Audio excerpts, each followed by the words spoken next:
Hello, all my beautiful kindergarten friends.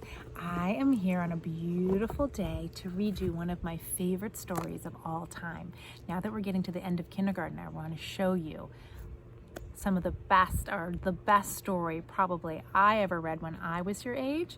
And I read it with my boys when they were growing up. And now I'm going to share it with you. And you maybe have seen this book before.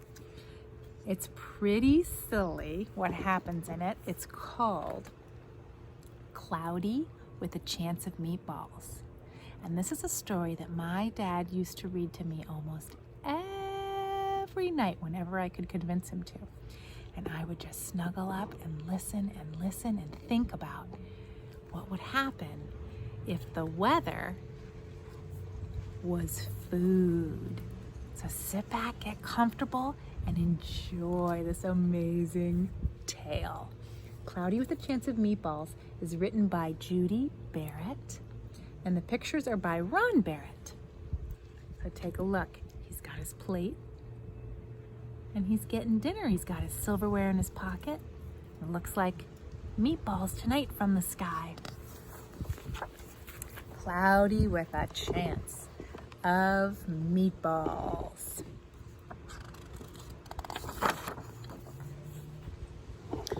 We were sitting around the big kitchen table. It was Saturday morning, pancake morning. Mom was squeezing oranges for juice. Henry and I were betting on how many pancakes we could each eat, and Grandpa was doing the flipping. Looks like an ordinary morning, doesn't it? Seconds later, something happened. Something flew through the air toward the kitchen ceiling. Can you see it? And landed right on Henry. After we realized that the flying object was just a pancake, we all laughed, even Grandpa.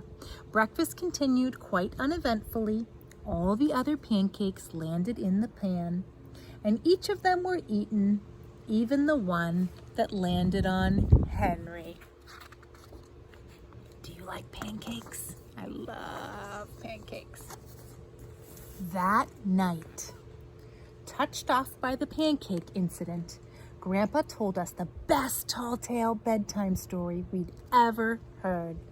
Across an ocean, over lots of huge bumpy mountains, across 3 hot deserts, and 1 smaller ocean, there lay the tiny town of Chew and Swallow. Chew and Swallow. Let's see what happens there. Take a close look. In most ways, it was very much like any other tiny town.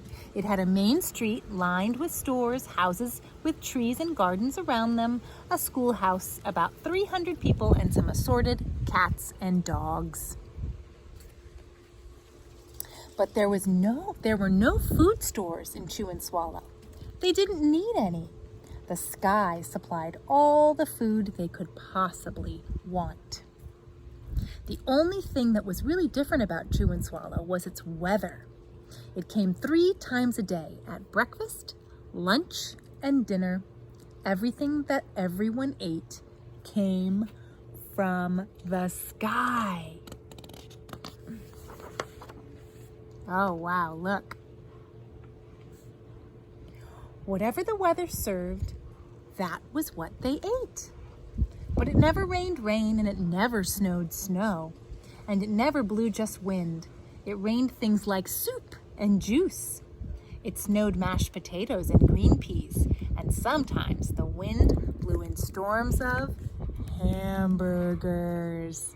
Here, I'll give you a closer look. Can you imagine getting your dinner from the sky? The people could watch the weather report on television in the morning, and they would even hear a prediction for the next day's food. Look, there they are watching the prediction. Cloudy with a chance of meatballs. When the townspeople went outside, they carried their plates, cups, glasses, forks, spoons, knives, and napkins with them. That way, they would always be prepared for any kind of weather. If there were leftovers, and there usually were, the people took them home and put them in their refrigerators in case they got hungry in between meals. Look at him catching the juice in his umbrella. Oh, they're having some cherry pie here at the baseball game. The menu varied.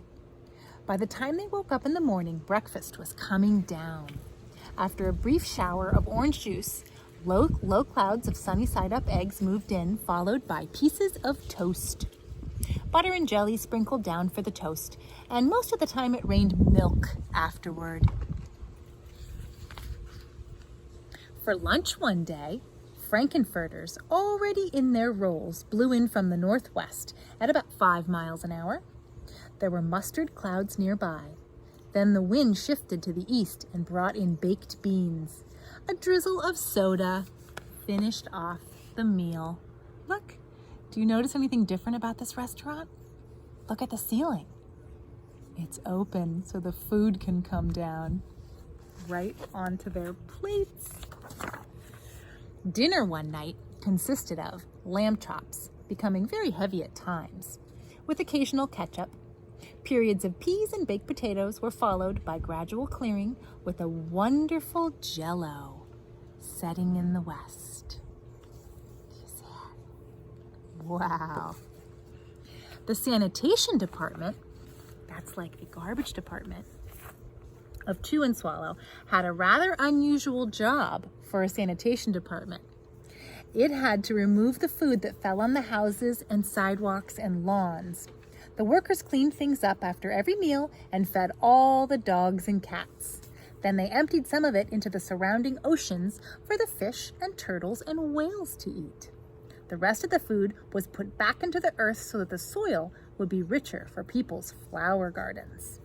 There it is, picking up all the leftovers left on the street. Nothing going to waste.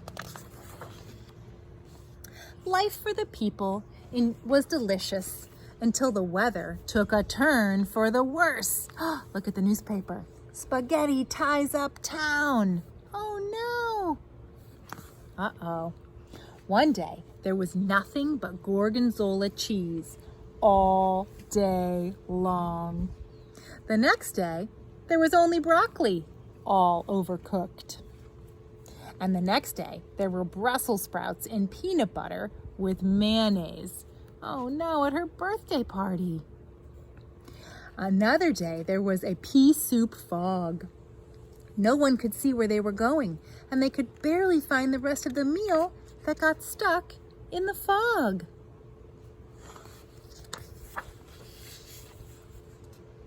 The food was getting larger and larger, and so were the portions. The people were getting frightened. Violent storms blew up frequently. Awful things were happening. One Tuesday, there was a hurricane of bread and rolls all day long and into the night.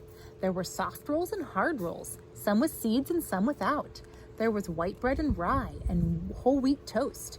Most of it was larger than they had ever seen bread and rolls before. It was a terrible day. Everyone had to stay inside. Roofs were damaged and the sanitation department was beside itself. The mess took the workers 4 days to clean up, and the sea was full of floating rolls. To help out, the people piled up as much bread as they could in their backyards. The birds picked at it a bit, but it just stayed there and got staler and staler. Oh, look at this picture. Do you know what that is? There was a storm of pancakes one morning and a downpour of maple syrup that nearly flooded the town. A huge pancake covered the school. No one could get it off because of its weight, so they had to close the school. Lunch one day brought 15-inch drifts of cream cheese and jelly sandwiches. Everyone ate themselves sick, and the day ended with a stomachache. Oh, look at this picture over here. There was an awful salt and pepper wind, accompanied by an even worse tomato tornado. People were sneezing themselves silly and running to avoid the tomatoes. The town was a mess. There were seeds and pulp. everywhere. Look, he was trying to take a bath. He was rowing his boat. What do you think is going to happen? What are they going to do? The food is getting bigger. The storms are getting wilder. What are these townspeople going to do? The sanitation department gave up. The job was too big. Everyone feared for their lives. They couldn't go outside most of the time. Many houses had been badly damaged by giant meatballs. Stores were boarded up, and there was no more school for the children. It wasn't safe. So a decision was made to abandon the town of Chew and Swallow. Do you know what abandon means? That means to leave. It was a matter of survival. Do you see this pickle? Right through the roof. That man's got a noodle on his head. And she's running away from a rolling donut. Wow. Let's see what happens. The people glued together giant pieces of stale bread sandwich style with peanut butter. They're making giant peanut butter sandwiches. Took the absolute necessities with them and set sail on their rafts for a new land. Look, here's the peanut butter sandwiches. They're using them as boats. Looks like we've got some pizza for a sail and some cheese with some bacon. And they're leaving the town behind. Oh no, a shark is taking a bite. After they'd been afloat for a week, they finally reached a small coastal town which welcomed them. The bread had held up surprisingly well enough for them to build temporary houses for themselves out of it. Look, bread slices. The children began school again, and the adults all tried to find places for themselves in the new land. The biggest change they had to make was getting used to buying food at a supermarket. They found it odd that the food was kept on shelves, packaged in boxes, cans, and bottles. Meat that had to be cooked was kept in large refrigerators. Nothing came down from the sky except rain and snow. The clouds above their heads were not made of fried eggs.